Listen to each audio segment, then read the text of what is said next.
속초 지역의 아파트 시장의 양극화 현상이 두드러지고 있습니다. 바다 조망 여부에 따라 3억 원이나 차이가 날 정도입니다. 대책 마련이 시급하다는 지적입니다. 비상개체 수가 급격히 증가해 돌발 해충으로 불리는 매미나방 유충 때문에 피해가 이만저만이 아닙니다. 민원 25에서 도심까지 습격한 매미나방 유충 피해를 살펴봅니다. 코로나19로 그동안 개막이 연기되거나 취소됐던 지역 축제들이 특별한 변화를 준비하고 있습니다. 사회적 거리두기 실천과 함께 지친 시민들에게 치유의 의미를 담은 작품을 선보이는 등 주요 축제의 변화를 살펴봤습니다. 강원도 문화를 알리기 위해 제1호 강원도 문화공연단인 올리브 브랜치가 출범했습니다. 강원도 문화 자원을 활용한 공연 콘텐츠 개발이 기대가 됩니다.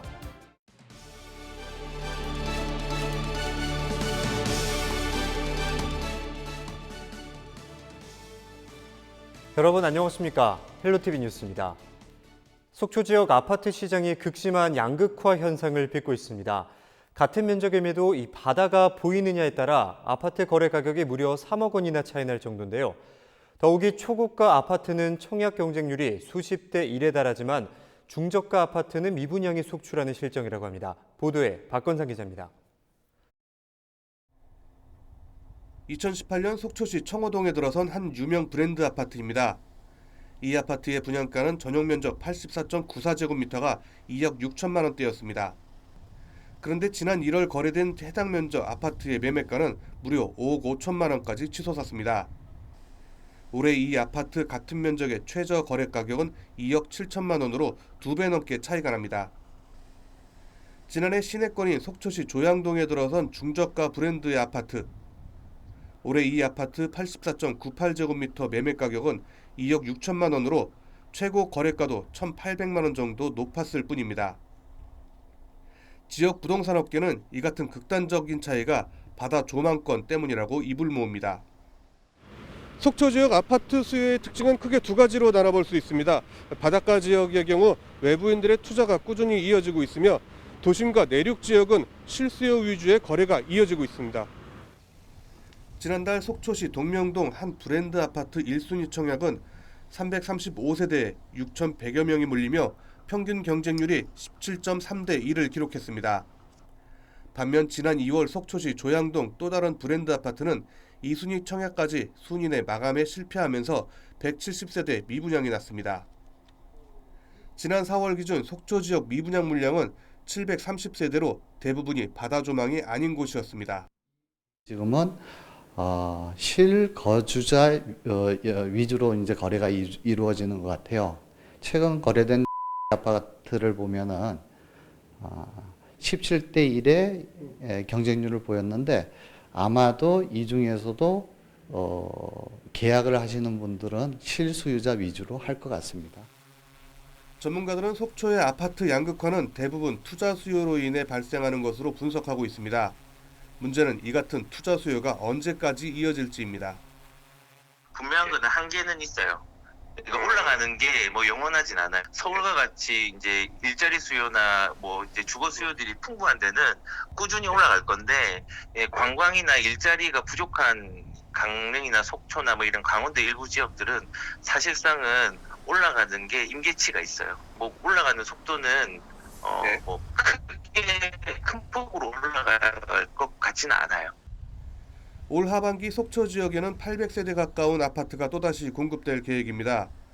속초 지역 아파트는 이미 110%가 넘으면서 과잉 공급된 상황. 투자 세력이 빠질 경우 아파트 가격 하락으로 이어질 수 있다는 겁니다. 속초시도 아파트의 극단적인 수요 양극화 현상을 해결하기 위해 고심하고 있습니다. 그 산지 쪽에는 우리 그 지역 주민들이 좀 원하는 노후주택에서 이동하는 원하는 주민들이 이제 수요가 있는 것으로 이제 보여지는데, 양쪽이 다 원만하게 잘 절충이 될 수 있는 개발 방향이 필요하다고 보여집니다. 투자와 내수의 양극화로 인한 속초 지역 아파트 시장의 불균형을 극복할 수 있는 특단의 대책이 요구되고 있습니다. 헬로티비 뉴스 박건상입니다. 영월군 의회 윤길로 전 의장이 의장 불신임한 결의가 부당하다며 행정소송을 제기했지만 1심에 이어 2심에서도 패소했습니다. 서울고등법원 춘천재판부 행정 2부는 15일 윤 전 의장이 의회를 상대로 낸 불신임 의결 취소 청구 소송에 대해 윤 전 의장의 항소를 기각하고 패소 판결을 한 원심을 유지했습니다. 영월군 의회는 지난해 11월 의장실 내 흡연과 행정업무 심의 안건을 본인의 기분에 따라 배척한 행위 등 6가지 사유로 의장 불신임 의결안을 가결했습니다. 이에 대해 윤 전 의장은 불합리한 해임이라고 주장하며 영월군 의장 불신임한 의결 취소 청구 소송을 제기했습니다.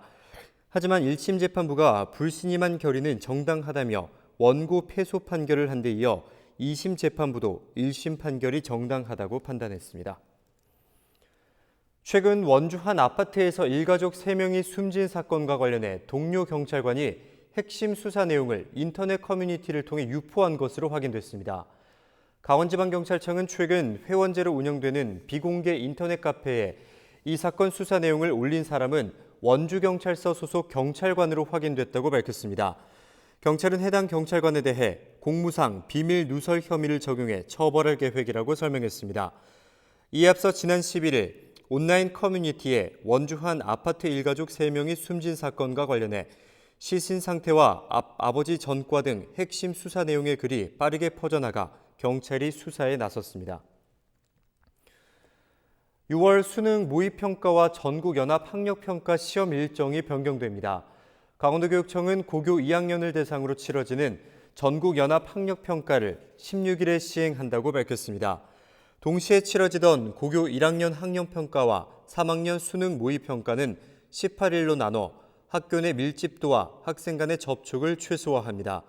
한편 코로나19에 따른 자가격리 등으로 등교를 하지 못하는 학생들은 온라인을 통한 학력평가 응시가 가능합니다.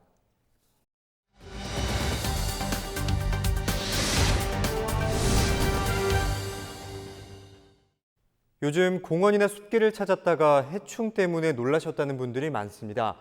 나무가 많은 산지는 말할 것도 없고 도심 가로수까지 침투한 해충 때문에 비상이 걸렸는데요. 가히 창궐이라고 할 만큼 속수무책으로 번지고 있어서 말 그대로 비상입니다. 민원25 이다혜 기자가 현장 취재했습니다. 원주 도심, 도로가 상점에 길쭉하고 털이 난 벌레가 기어다닙니다. 한두 마리가 아닙니다. 빗자루로 쓸고 살충제를 뿌려보지만 소용이 없습니다. 이 안으로 어떻게 들어오는지 모르는데 이 안에까지도 막 들어오고 그러니까 좀 어렵죠. 그냥 우리 여긴 또 빵집이니까 애들도 많이 오고 그런단 말이에요. 애들 막 놀래고 그런 영업하는데 좀 지장이 있죠.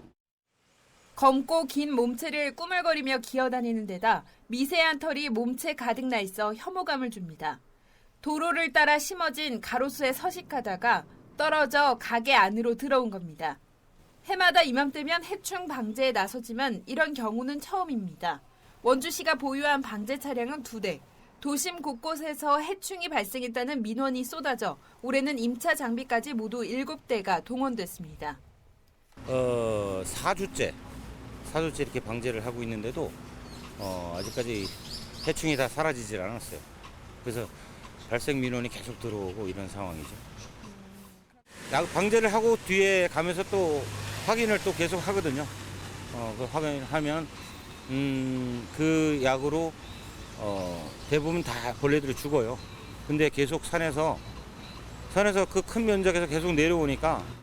원주 도심과 인접한 야산입니다. 이렇게 숲길을 잠깐만 둘러봐도 벌레로 뒤덮인 나무들을 쉽게 찾을 수가 있는데요. 바로 돌발 해충으로 불리는 매미나방 유충입니다. 최근에 무서운 속도로 번식하면서 도심 주택가와 가로수까지 점령해서 많은 민원이 발생하고 있는데요. 민원25, 매미나방 유충으로 인한 피해가 얼마나 심각한지 살펴보겠습니다. 치악산 국립공원 내 한 사찰을 찾았습니다. 잎사귀 없이 가지만 남은 나무들이 곳곳에 눈에 띕니다. 보통 한 나무에 한 수천 개의 송충이가 달려있다가 한 번에 이렇게 실처럼 줄을 타고 한꺼번에 쭉 내려옵니다. 그렇게 해갖고 다른 나무로 옮겨가요. 이곳에 매미나방 유충이 발견된 건 2주 전쯤부터입니다. 이 같은 증상은 인근의 또 다른 나무에서도 반복됐습니다. 이 나무는 가지만 보면 죽은 나무인 것처럼 보이지만 사실 파릇파릇한 나뭇잎이 2, 3일 전까지만 해도 살아 있었다고 합니다. 그런데 이렇게 해충이 발견된 이후에 불과 며칠 사이에 푸른 나뭇잎은 사라지고 이렇게 죽은 나무처럼 변해버렸습니다. 단순히 혐오감을 주는 것보다 더 큰 문제는 작은 유충들이 산림을 초토화시킨다는 데 있습니다. 푸른 산 곳곳이 구멍이 뚫린 듯 비어있고 아예 띠를 이룬 곳도 적지 않습니다.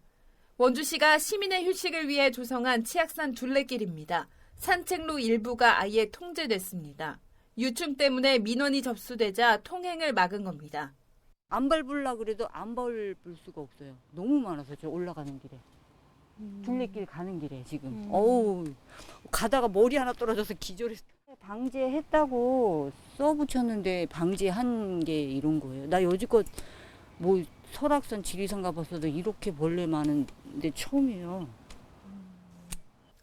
산책로 중간에 설치된 나무 의자도 유충들이 점령했습니다.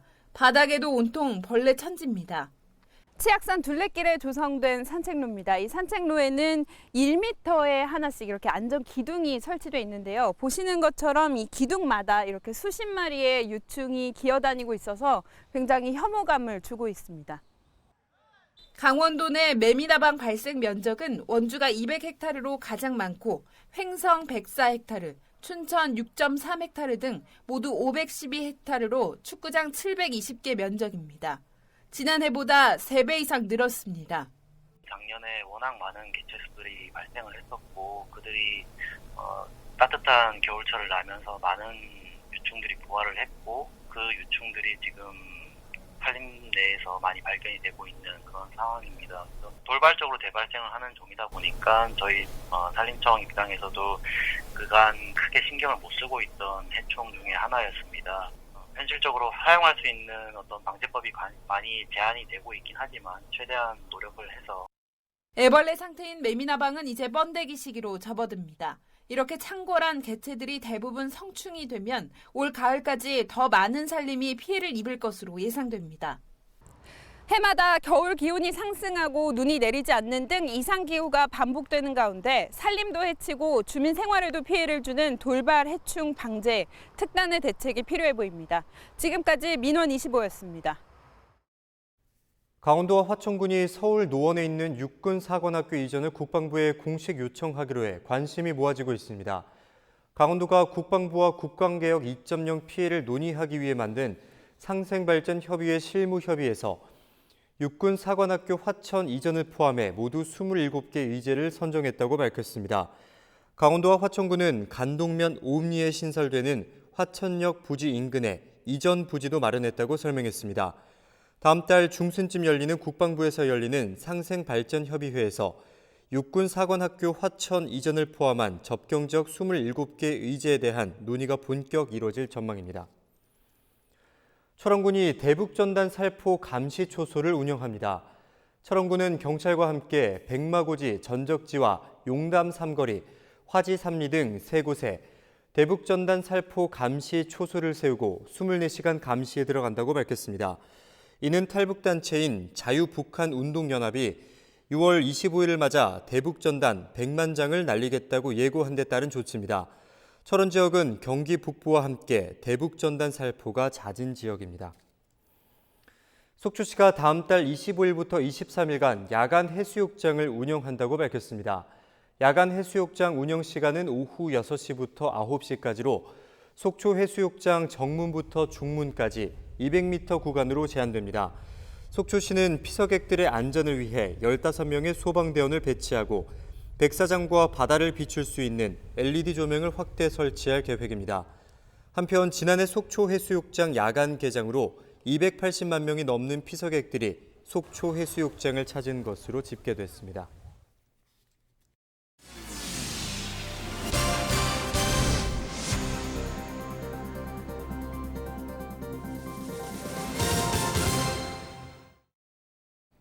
코로나19로 그동안 개막이 연기되거나 취소됐던 지역 축제들이 특별한 변화를 준비하고 있습니다. 사회적인 거리두기 실천과 함께 지친 시민들에게 치유의 의미를 담은 작품 등을 선보이는 건데요. 춘천 마임축제와 강릉 단오제 등 주요 축제들의 변화를 살펴봅니다. 보도에 장진철 기자입니다. 코로나19로 한동안 텅 비었던 공연장이 모처럼 분주합니다. 조명이 설치되고 무대에는 커다란 세트가 세워졌습니다. 지난 13일 춘천 연극제가 개막했습니다. 춘천 연극제는 코로나19 여파로 축제 프로그램을 대폭 줄였습니다. 해외 공연을 모두 취소하는 대신 코로나19 극복에 맞춰 관객들의 마음을 웃음으로 치료하는 공연을 마련했습니다. 코로나19 극복 기원 공연으로 초점을 한번 잡아봤습니다. 이 어려운 이 와중에 관객과 시민들한테 웃음을 전달할 수 있는 그런 공연으로 테마를 꾸며봤습니다. 오는 20일까지 춘천 문화예술회관과 축제극장 몸짓에서 펼쳐지는 모든 공연은 무료로 열립니다. 연극제는 모든 공연을 객석 뛰어앉기로 진행하기로 했습니다. 하지만 지난 13일 춘천에서 코로나19 추가 확진자가 발생하면서 이후 모든 공연은 무관중 공연으로 변경됐습니다. 춘천 연극제는 9월부터 야외 행사뿐 아니라 유명 연극 공연을 추가로 마련하기로 했습니다. 춘천 마임축제는 축제 시작 32년 만에 처음으로 집단 난장 형태에서 벗어납니다. 대신 분산과 일상화, 거리두기를 통해 일상축제로 치를 계획입니다. 다음 달 3일부터 춘천 지역 산책로와 재래시장, 강의실과 아파트 베란다 등 일상공간 100곳을 무대로 진행됩니다. 이렇게 10월까지 축제가 이어지고 마지막 밤은 100일간의 축제를 공유하는 자리로 마련됩니다. 되게 예쁜 일상 공간, 한 100여 공간에서 축제를 만들고 아주 작은 분들부터 한 100명, 200명의 분들과 함께하는 그런 작은 축제에 100개의 씬을 만드는 춘천 마임 백신 프로젝트를 지금 7월부터 시작하려고 합니다. 이미 온라인 축제 개막을 선언한 강릉 단오제는 21일 개막을 앞두고 시민들의 응원 열기가 뜨겁습니다. SNS를 통해 국내뿐 아니라 미국 등 외국에서 술과 떡을 빚는 데 사용하는 신주미가 모두 80kg 기준 100가마 넘게 모였습니다. 또 단오 노래에 맞춰 춤을 추는 영산홍가 챌린지도 활발하게 전개되고 있습니다. 코로나19로 지역 축제들의 형태가 집단화에서 분산화 그리고 비대면 방식으로 변화를 시도하고 있습니다. 헬로티비 뉴스 장진철입니다. 문화와 평화를 강조한 평창올림픽이 성공적으로 개최되면서 강원도의 위상이 한층 더 높아졌는데요. 강원도의 우수한 문화 자산을 알리고 또 지역의 공연 콘텐츠를 개발하기 위한 강원도 문화공연단이 출범했습니다. 한재영 기자가 보도합니다. 유네스코 인류 무형문화유산인 정선아리랑의 구성지고 흥겨운 가락이 도심을 울립니다. 멋진 퍼포먼스까지 더해지자 지나던 사람들은 발길을 멈추고 어깨를 들썩입니다. 강원도 고유의 문화자산으로 차별화된 공연 콘텐츠를 개발하기 위해 출범한 강원도 문화공연단 올리브 브랜치입니다.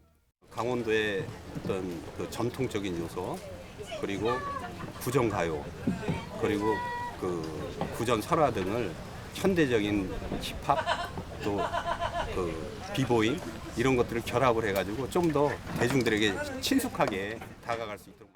문화공연단의 첫 번째 콘서트는 6.15 남북 공동선언 20주년을 맞아 15일 도청 분수대 공원에서 열렸습니다. 특히 군장병들의 마음을 상징한 구전가요와 사자춤 등은 세계 유일한 분단도로 전쟁의 상흔과 아픔을 고스란히 간직한 강원도의 모습을 예술로 승화했습니다. 또한 강원도 장타령과 소양강 처녀 등 지역 문화에 밴드와 힙합, 라이브 퍼포먼스가 어우러지도록 해 강원도의 멋을 알렸습니다. 밴드를 기반으로 해서 라이브 DJ, 힙합 DJ를 해서 지역에 있는 문화들을 좀 확장해서 재창작해서 하는 프로그램이 되겠습니다. 국내 또 국외로도 강원도를 홍보할 수 있는 자리면 어디든지 저희들이 나가서 강원도를 홍보하는데. 이 밖에도 공연단은 각종 국제행사와 지역 축제 무대에서 다양한 공연을 선보이며 강원도만의 차별화된 문화를 홍보하고 지역민들의 문화 향유 기회를 높여나갈 계획입니다. 지역의 숨은 문화 자원을 알리고 공연 콘텐츠를 개발하기 위해 출범한 강원도 문화공연단. 지역의 문화사절단으로서 강원도의 위상을 한 단계 높일 수 있기를 기대합니다. 헬로티비 뉴스 한지영입니다. 이상으로 뉴스를 마치겠습니다. 저희 헬로티비 뉴스는 지역민구와 함께합니다. 함께해 주신 여러분 고맙습니다.